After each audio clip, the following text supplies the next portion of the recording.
The reason why I am so passionate about dyslexia is because of being a dyslexic person myself. I feel like I really understand that we have a responsibility to change the narrative around what we are delivering to young people in the classroom. I was very lucky, got to go to a school that was very nurturing and very supportive. You won't believe what Princess Beatrice discovered when she opened this one envelope. Palace insiders are calling this the most explosive scandal in royal history. And what we discovered will leave you absolutely speechless. The royal family has been hiding this secret for decades, but now the truth is finally out. What started as a routine medical appointment would eventually become one of the most significant moments in modern royal history. As a young working woman in the public eye, I have had to learn some lessons the hard way. But those lessons have taught me to be strong and to never give up. Today, I have 3 important messages to share with you that I have learned along the way, both from my own experiences and from others. Princess Beatrice had always lived with complete certainty about her place in the world. Born into privilege and raised within the protected walls of royal tradition, she had never questioned the fundamental truth of her identity. Her lineage stretched back through centuries of monarchy, each generation carefully documented and preserved in official records. This was not just her heritage, but her entire understanding of who she was. The request for genetic testing came without any sense of foreboding. In an age where DNA analysis had become increasingly common for medical purposes, the procedure seemed entirely routine. Royal family members, like many others, had begun incorporating genetic screening into their health protocols.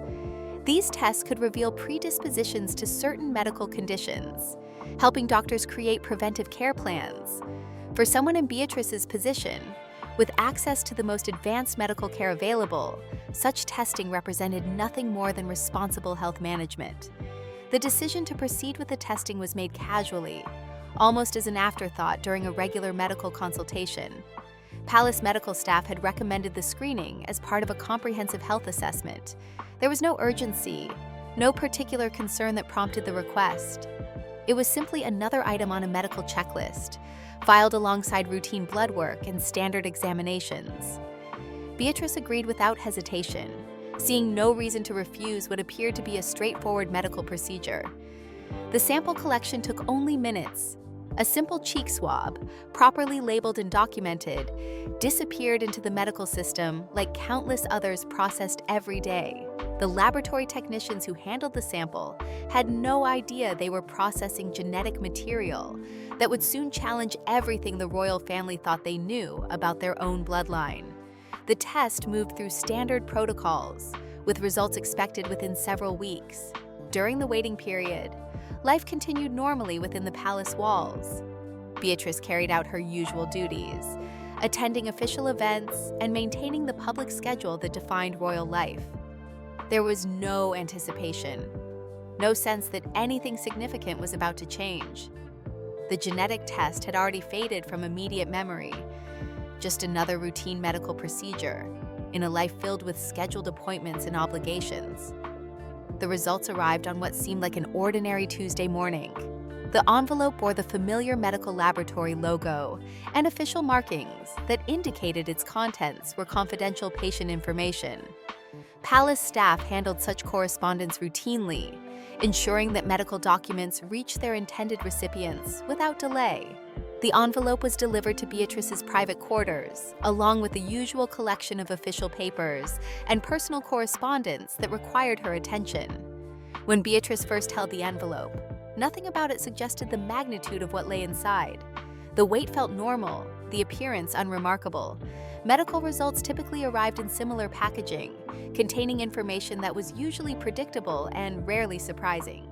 She had received countless medical reports over the years, most confirming what was already known or expected. This envelope seemed no different from any other. The moment of opening came during a quiet period in her schedule. Sitting in her private study, surrounded by the familiar comfort of personal belongings and family photographs, Beatrice broke the seal and unfolded the documents inside. The pages contained the standard format of genetic testing results, with technical language and scientific terminology that required careful reading to understand fully. Her eyes moved across the pages methodically at first, scanning the various sections that detailed different aspects of the genetic analysis. Most of the information appeared routine, confirming expected genetic markers and providing the medical insights that had justified the testing in the first place. But then, buried within the technical data, was a line that would change everything she thought she knew about herself. The phrase appeared without warning or preparation. In clinical scientific language, the report stated that the man she had always known as her father showed no genetic relationship to her. The words were stark and unambiguous, offering no room for misinterpretation or alternative explanations. According to the DNA analysis, Prince Andrew was not her biological father. The immediate impact was physical before it became emotional. Beatrice felt her breath catch, as if the air had suddenly become too thin. Her hands began to shake, causing the papers to rustle uncontrollably. The familiar surroundings of her study seemed to shift and blur as the magnitude of the revelation began to register. Everything she had believed about her identity, her place in the royal family, and her very existence had just been challenged by a laboratory report.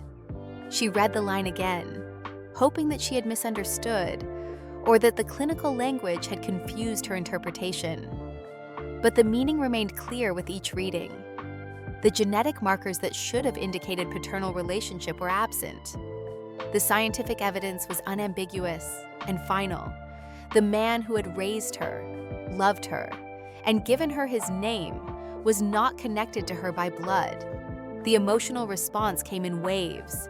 First was disbelief, a desperate hope that some mistake had been made in the laboratory or that the samples had been confused with someone else's. But the identification numbers and personal details on the report were unmistakably hers. The second wave brought a crushing sense of loss, not just for the relationship she thought she had, but for the certainty that had defined her entire life. Tears began to flow before she fully understood why she was crying. The grief was complex and multifaceted, encompassing not just the shock of discovery, but the realization that her entire understanding of family had been built on incomplete information. Every childhood memory now carried new questions. Every expression of paternal love and pride now existed in a different context than she had ever imagined. The photographs on her desk, which had always provided comfort and connection to family history, now seemed to mock her confusion. Images of herself with the man she called father took on new meaning. The resemblances she thought she saw, the family traits she believed she shared, all became subjects of doubt and re-examination. Had she been seeing connections that never truly existed? Had others known something she had not? As the reality settled deeper into her consciousness, Beatrice began to understand that this was not just personal information, but potentially explosive knowledge that could affect the entire royal institution. Her position in the line of succession, her titles, her role within the monarchy, all had been based on the assumption of legitimate royal bloodline. If that assumption was false, then everything about her public identity was open to question. The weight of this realization brought fresh tears. She was not crying only for herself, but for the complexity of what this truth might mean for everyone around her. The royal family had spent decades carefully managing their public image and maintaining the stability that the institution required. This information had the potential to disrupt all of that careful work. Sitting alone in her study, holding the papers that had just rewritten her understanding of herself, Beatrice faced the first moments of a crisis that would challenge not only her personal identity, but the very foundations of how the monarchy understood itself. The simple medical test had revealed a truth that would demand answers to questions no one had thought to ask. The tears she shed in that private moment represented more than personal grief. They marked the end of one version of her life and the beginning of an entirely different story, one that would require courage she had never needed before, and decisions that would affect far more than just her own future. The DNA results that devastated Princess Beatrice did not emerge from a vacuum. Long before that laboratory report arrived at the palace, whispers had been circulating through the corridors of royal residences. These were not the loud rumors that tabloid newspapers might pursue, but the quiet, careful conversations that took place between trusted staff members who had witnessed things they were not supposed to see. Royal households operate on discretion and loyalty, with staff members who understand that their positions depend on their ability to maintain absolute silence about private family matters. Yet even within this culture of secrecy, certain observations cannot be completely suppressed. Over the years, particularly during the period surrounding Beatrice's birth in the late 1980s, several palace employees had noticed inconsistencies that raised questions they dared not voice openly. The timing coincided with a period of significant strain within the royal marriage. Public records from that era show increased separate appearances by the royal couple, with official explanations citing different charity commitments and scheduling conflicts. However, those working closely with the family observed tensions that went far beyond the normal pressures of royal life. Conversations between the couple had become noticeably formal, even in private settings where such formality was unnecessary. Palace staff from that period later recalled a series of unexplained absences that seemed to fall outside the normal pattern of royal duties. These were not the carefully scheduled trips that appeared in official court records, but rather sudden departures that were announced with minimal advance notice and explained in vague terms. Security arrangements for these trips were handled differently than usual, with fewer people involved in the planning and coordination. The atmosphere within the royal household during this time was described by former employees as unusually tense. Domestic staff noticed that private family meals became less frequent, with family members often eating separately even when their schedules would have allowed them to dine together. The easy conversation and laughter that had previously characterized family interactions seemed to diminish significantly. Phone calls became a particular source of concern for those who overheard fragments of conversations. The tone and timing of certain calls suggested communications that went beyond normal family or official business. Some staff members reported hearing hushed conversations that stopped abruptly when others entered the room, and noticed phone calls being taken in private locations rather than in the offices normally used for royal business. Documents from this period, while carefully managed, showed patterns that experienced palace administrators found unusual. Meeting schedules contained gaps that were not filled with alternative activities, and some correspondence appeared to be handled through channels that bypassed the normal secretarial processes. These administrative irregularities were subtle, but noticeable to those responsible for maintaining detailed records of royal activities. The most significant observations involved the presence of individuals who seemed to have access to private family areas without clear official reasons for being there. Palace security protocols typically ensure that every visitor is documented and their purpose clearly established. However, during the period in question, staff noted occasional guests whose visits were not recorded in the standard logs and whose presence was explained in terms that seemed deliberately vague. One figure in particular began to attract attention from palace staff. This individual appeared to have a level of access and familiarity that suggested a relationship beyond normal social or professional interactions. While never openly questioned, the frequency and nature of these visits created an undercurrent of speculation among those who witnessed them. The person's connection to the royal family appeared to be long-standing and significant, yet their exact role remained unclear to most observers.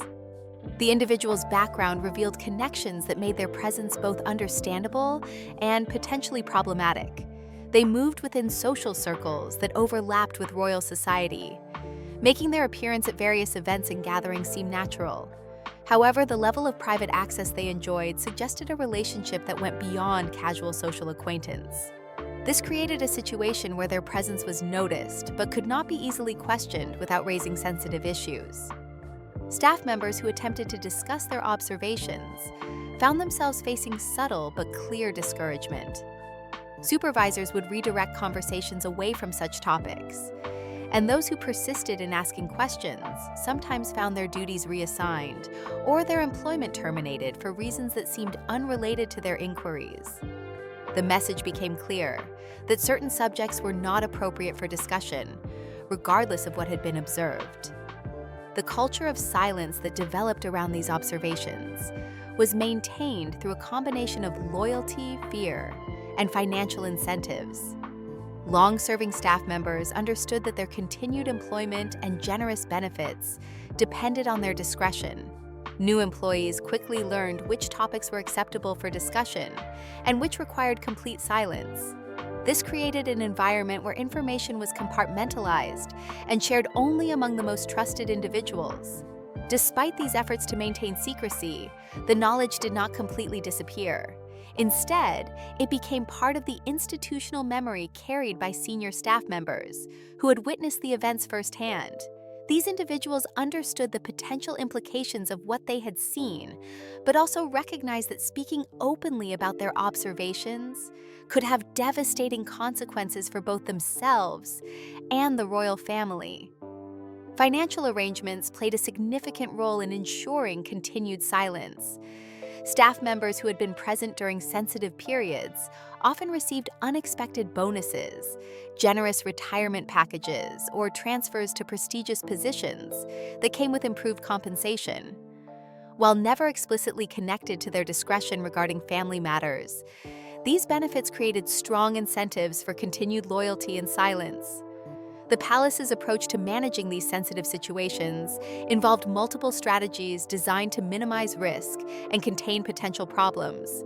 Official records were carefully reviewed to ensure consistency, and any documents that might raise questions were either edited or removed from accessible files. Photographic records from public events were examined to ensure that they supported the preferred narrative about family relationships and activities. Media management became increasingly sophisticated during this period, with press officers developing strategies to deflect attention away from potentially sensitive topics. Positive stories about family unity and shared activities were strategically released to reinforce public perceptions of stability and happiness. Any hints of problems or inconsistencies were quickly countered with carefully orchestrated displays of family solidarity. The long-term success of these efforts to maintain secrecy created a false sense of security within the palace administration. The assumption developed that if sensitive information could be contained for years, it could be contained indefinitely. This confidence would later prove to be misplaced when scientific evidence emerged that could not be managed through traditional methods of information control. The individuals who carried this knowledge for decades understood that they were guardians of information that could potentially destabilize the monarchy itself. Their silence was not just about protecting family privacy, but about preserving the institution that employed them and the stability it represented. The weight of this responsibility affected many of them personally, creating stress and moral conflicts that they could never openly discuss. As years passed and the immediate crisis period faded from public memory, the significance of these observations seemed to diminish. Life returned to normal patterns, family relationships appeared to stabilize, and the unusual circumstances that had created concern were gradually forgotten by all but those who had witnessed them directly. The secret became embedded in the palace's hidden history, known only to a select few who understood its potential explosiveness. The DNA test results that would later devastate Princess Beatrice represented the scientific confirmation of suspicions that had been harbored for decades. The truth that emerged from genetic analysis validated the observations and concerns of staff members who had remained silent for years, transforming whispered doubts into undeniable facts that could no longer be contained through traditional methods of royal secrecy. The palace's response to protecting decades-old secrets had been methodical and comprehensive, involving strategies that went far beyond simple denial or deflection. When whispers first began to circulate in the 1980s, senior royal advisors understood that managing this potential crisis would require unprecedented measures. The institutional knowledge of how to handle scandals, accumulated over centuries of monarchy, was put to its most severe test. Document management became the first line of defense. Palace archivists worked systematically through files that might contain any reference to the sensitive period, ensuring that official records presented a consistent and unambiguous narrative. Meeting minutes were edited to remove references to unexplained absences or unusual guest appearances. Correspondence that might raise questions was either heavily redacted or removed entirely from accessible archives. The financial aspects of maintaining silence proved to be both effective and expensive. Staff members who had witnessed potentially compromising situations found themselves recipients of unexpected generosity from the royal household. Retirement packages were enhanced with additional benefits that far exceeded normal entitlements. Promotions came with salary increases that seemed disproportionate to the new responsibilities involved. For those who proved less amenable to subtle incentives, more direct approaches were employed. Envelope payments became a regular feature of palace operations during this period, with cash distributions made to individuals whose continued discretion was considered essential.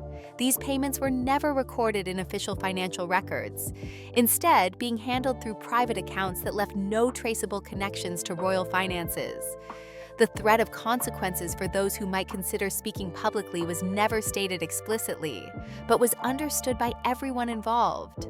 Staff members who had served for years in positions of trust understood that their future employment prospects, not just within royal service but in related fields, could be severely compromised if they were perceived as unreliable. The network of connections between royal households, government positions, and private sector jobs created a web of potential influence that extended far beyond the palace walls. Several instances demonstrated the seriousness with which potential security breaches were treated. Administrative staff who had shown curiosity about inconsistencies in scheduling or guest lists found their access to sensitive information gradually restricted. Their duties were reassigned to focus on less critical areas, effectively removing them from positions where they might observe or question unusual activities. The most dramatic examples involved individuals who were deemed to pose significant risks to the secrecy operation. These staff members faced sudden termination of employment, typically justified through restructuring initiatives or performance concerns that had not previously been raised. Their departure from royal service was accompanied by legal agreements that included strict confidentiality clauses and financial penalties for any public discussion of their former duties. Public relations strategies during this period focused heavily on creating positive narratives that would dominate media coverage and public attention. Professional photography sessions were arranged to showcase family unity and happiness. These carefully staged events produced images that reinforced the desired public perception, while providing visual evidence that could counter any future questions about family relationships. Press releases about charitable activities, official engagements, and family celebrations were timed strategically to ensure maximum positive coverage. The palace press office developed sophisticated techniques for managing media cycles, ensuring that any potentially problematic stories were overwhelmed by carefully orchestrated announcements of awards, honors, or special events that would capture public interest and redirect attention. The cultivation of relationships with key journalists and media figures became a critical component of the information management strategy. Trusted reporters were given exclusive access to royal events and interviews, creating a network of media professionals who had strong incentives to maintain positive relationships with palace communications staff. This network proved invaluable in ensuring that unfavorable stories received minimal coverage, while positive narratives were prominently featured. International media management required additional sophistication, as stories that might be contained within British media could potentially gain traction in foreign publications. Cultural exchanges, state visits, and international charity work were used strategically to build positive relationships with global media organizations and ensure favorable coverage that would dominate international perceptions of the royal family. The role of legal advisors became increasingly important as the palace sought to create additional barriers against potential disclosure. Confidentiality agreements were strengthened and expanded to cover not just current employees, but also former staff members and their families. Legal review processes were established to examine any potential publications or media appearances by individuals with knowledge of sensitive palace operations. Technology began to play an increasingly important role in information security as the decades progressed. Communication systems within the palace were upgraded to ensure greater privacy and control over information flow. Access to sensitive areas was restricted through improved security measures that limited the number of people who could observe potentially compromising activities. The psychological impact on those involved in maintaining these secrets created additional challenges for palace management. Senior staff members who carried knowledge of the cover-up operations experienced stress and moral conflicts that affected their personal lives and professional performance. Support systems were quietly established to help these individuals cope with the burden of their knowledge while ensuring their continued loyalty and discretion. Training programs for new staff members were enhanced to emphasize the importance of discretion and loyalty in royal service. These programs included detailed instruction about confidentiality requirements and the serious consequences that could result from any breach of trust. The culture of absolute secrecy was reinforced through formal policies and informal mentoring relationships that ensured new employees understood the expectations placed upon them. The financial costs of maintaining this comprehensive secrecy operation accumulated significantly over the years. Beyond the direct payments to staff members, the palace invested heavily in security upgrades, legal consultations, public relations campaigns, and administrative systems designed to prevent information leaks. These expenditures represented a substantial ongoing investment in protecting institutional stability. However, the DNA revelation that would eventually shatter Princess Beatrice represented a type of evidence that could not be managed through traditional secrecy methods. Scientific facts presented challenges that were fundamentally different from managing human testimony or documentary evidence. The palace's sophisticated information management systems, which had successfully contained secrets for decades, proved inadequate when confronted with genetic evidence that could not be disputed, altered, or suppressed. The confrontation that erupted when Princess Beatrice learned the truth about her parentage marked the failure of the most comprehensive secrecy operation in modern royal history.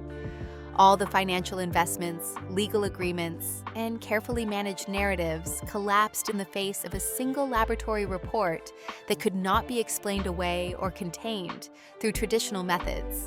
The private family meeting that followed the DNA revelation became the setting for an unprecedented breakdown of royal protocol and family relationships. Princess Beatrice, armed with scientific evidence that contradicted everything she had been told about her identity, faced family members who had participated in or known about the deception for decades. The confrontation that ensued would challenge not only personal relationships, but the very foundations of how the royal family understood its obligations to truth, loyalty, and institutional preservation. The moment when decades of carefully maintained silence finally crumbled marked a turning point that would force the royal family to confront the consequences of choices made years earlier. The sophisticated systems that had protected their secrets for so long became irrelevant when faced with evidence that could not be managed, controlled, or contained through any means they had previously employed. The private confrontation between Princess Beatrice and her family began in the formal drawing room of the palace, a space traditionally reserved for important family discussions. The atmosphere was thick with tension as Beatrice entered, carrying the DNA results that had shattered her understanding of her own identity. Family members were already seated, their faces showing a mixture of apprehension and resignation that suggested they had been preparing for this moment far longer than she had. Beatrice's voice trembled as she began to speak, holding the laboratory report in hands that shook with emotion. Her questions came in rapid succession, each one more pointed than the last. She demanded to know how long the family had known the truth about her parentage. She wanted explanations for why she had been allowed to live her entire life believing something that was fundamentally false. Most painfully, she asked whether anyone had ever intended to tell her the truth. The silence that followed her initial questions was deafening. Family members exchanged glances that spoke of shared knowledge and long-held secrets. Her mother's face showed the strain of decades spent carrying this burden, while other relatives seemed uncertain about how much they should reveal or admit. The careful composure that typically characterized royal family interactions began to crack under the weight of accumulated deception. When answers finally came, they were halting and incomplete, Family members spoke of protecting the institution, of maintaining stability during turbulent times, and of sparing her the pain of a complicated truth. They argued that she had been loved and cared for regardless of biological relationships, and that the bonds formed through years of shared experience were more meaningful than genetic connections. These explanations, however well-intentioned, only deepened Beatrice's sense of betrayal. The conversation grew increasingly heated as Beatrice rejected the justifications offered by her family. She pointed out that the decision to withhold this information had been made for them, not for her, and that she had been denied the opportunity to understand her own identity.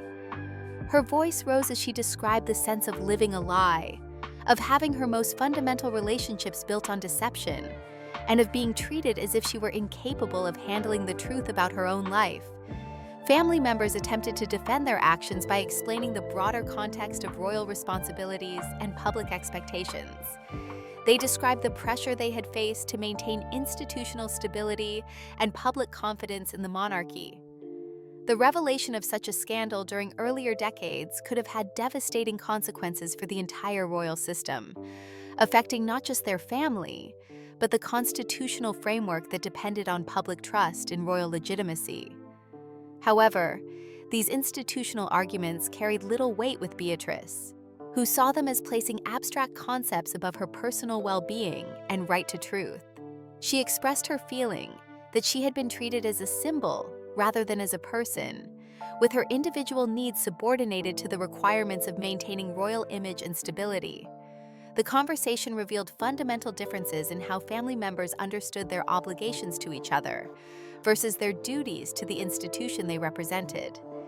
The emotional intensity of the confrontation reached its peak when Beatrice threatened to walk away from royal life entirely. This was not a casual statement made in anger, but a carefully considered declaration that represented her ultimate rejection of a system that had deceived her. She spoke of feeling trapped in a role that was built on false foundations and questioned whether she could continue to represent an institution that had valued secrecy over honesty in matters affecting her most personal identity. The threat to leave the royal family created immediate panic among those present. Beyond the personal loss that such a departure would represent, there were serious institutional implications to consider. Beatrice's public withdrawal from royal duties would inevitably raise questions about her motivations, potentially leading to exactly the kind of scandal that decades of secrecy had been designed to prevent. The family found themselves in the impossible position of trying to prevent the very exposure they had worked so hard to avoid. Emergency meetings were called involving senior palace advisors and legal counsel to assess the potential consequences of various courses of action. These discussions revealed the complexity of the situation the family now faced. Any attempt to prevent Beatrice from leaving could backfire spectacularly if she chose to make her reasons public. At the same time, allowing her departure without explanation would generate intense speculation that could prove equally damaging. The leak of the DNA story to the media occurred during this period of family crisis and institutional uncertainty. Whether the information was deliberately released by someone with access to the results or emerged through investigative journalism remains unclear. What is certain is that the carefully guarded secret that had been protected for decades suddenly became public knowledge in the most dramatic way possible. The initial media reports were explosive, with major news outlets around the world picking up the story within hours of its first publication. Headlines focused on the shocking revelation that a senior royal family member's parentage was not what had been publicly represented for decades. The story combined elements of royal scandal, family drama, and institutional deception that made it irresistible to news organizations seeking to capture public attention. Public reaction was swift and intense, but it developed in ways that surprised many observers. Rather than directing anger toward Princess Beatrice herself, much of the public sympathy focused on her as a victim of circumstances beyond her control. Social media platforms filled with messages of support for someone who had been denied the basic truth about her own identity. Many people related her situation to their own experiences of family secrets and deception, creating an unexpected wave of empathy and understanding. The response also included significant criticism of the royal institution and its handling of the situation. Commentators questioned the ethics of maintaining such a fundamental deception for decades and argued that the public had a right to accurate information about royal succession and legitimacy. These criticisms touched on broader debates about transparency, accountability, and the role of monarchy in modern democratic society. Legal experts began analyzing the potential implications of the revelation for royal succession and constitutional law. Questions arose about whether Princess Beatrice's position in the line of succession would be affected by the new information about her parentage. While legal precedent suggested that formal adoption and royal recognition could maintain her status regardless of biological relationships, the unprecedented nature of the situation created uncertainty about how such issues would be resolved. The palace's initial response to the media coverage was characterized by confusion and desperation. Traditional crisis management strategies proved inadequate for dealing with a story that involved scientific evidence and long-term deception. Press statements that attempted to downplay the significance of the revelation or redirect attention to other topics were quickly overwhelmed by the intensity of public interest and media coverage. International reaction added another dimension to the crisis, as news organizations and government officials around the world weighed in on the implications of the scandal. Royal families in other countries found themselves fielding questions about their own transparency and succession procedures. The story became a global examination of monarchy itself and its compatibility with modern expectations of honesty and accountability. As the media frenzy continued, Princess Beatrice found herself at the center of a public debate about identity, family, and institutional responsibility that extended far beyond her personal situation. Her private pain had become a public symbol of broader questions about truth, power, and the price of maintaining traditional institutions in an era of scientific transparency and democratic accountability. The final twist in the story emerged when additional analysis of the DNA results revealed unexpected complexities in the genetic relationships involved.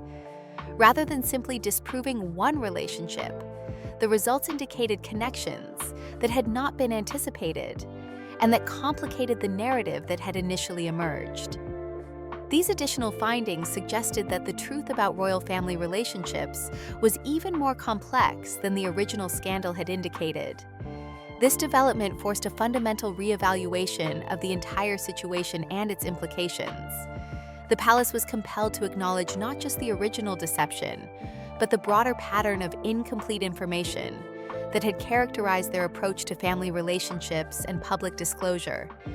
The revelation became not just about one person's parentage, but about the systematic way in which royal families had managed truth and transparency over generations. Princess Beatrice's decision about how to respond to these developments would ultimately define not just her own future, but the direction of royal institutions in an era where traditional secrecy was no longer sustainable.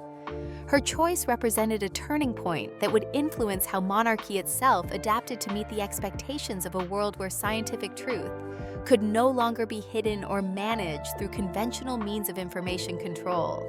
The transformation of a private family crisis into a global examination of institutional integrity marked the end of an era in royal history and the beginning of a new chapter in which transparency and authenticity would be required rather than optional. The tears that Princess Beatrice had shed in private became symbols of a broader reckoning with the costs of maintaining institutional stability through deception and the ultimate impossibility of hiding scientific truth in the modern world.